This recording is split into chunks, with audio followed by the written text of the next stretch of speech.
এটা বেয়া খবৰ আছে। কথাটো শুনাৰ লগে লগে সকলো নিস্তব্ধ হৈ পৰিল। চৌদিশে যেন এটা কাঁহ সৰি জিন যোৱাৰ অৱস্থা।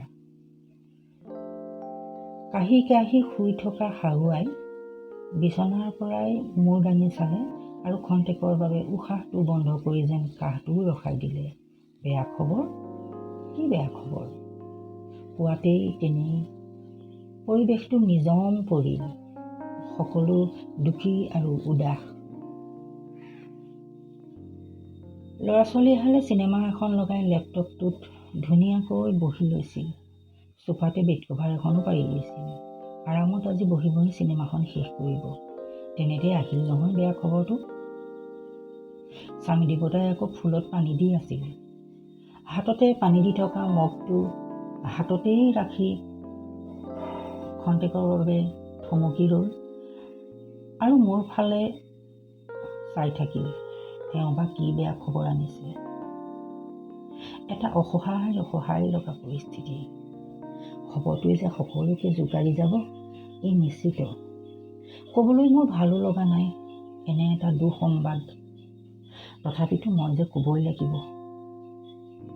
কি কৰোঁ কি নকৰোঁ ভাবি উপায় পোৱা নাই।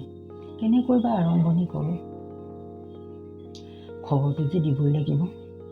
তাতে ইমান এটা বেয়া খবৰ। বুকুৰ মাজত সাঁচি থোৱাও সম্ভৱ নহয় মোৰ পক্ষে। মই বৰ অস্বস্তিত কটাইছোঁ। খবৰটো কৈ নিদিয়ালৈকেও শান্তি নাপাম। ক'বলৈও মোৰ সাহস গোটাব পৰা নাই। কিবা এটা যেন বিবেকে মোক চেপি বান্ধি ৰাখিছে। ভবা নাছিলোঁ আজি পুৱাতেই এনেকুৱা এটা খবৰ মই গড়ৰ পৰিয়ালক দিব লগা হ'ব। সমনীয়া এটা কাঢ়ি লৈ মই সকলোকে ক'লোঁ, শুন খবৰটো ডাঙৰেই। আকৌ এবাৰ যেন সকলোৰে কলিজাত হাজাৰ টনৰ বুলডোজাৰ চলিল। মায়ে বা কি কয়?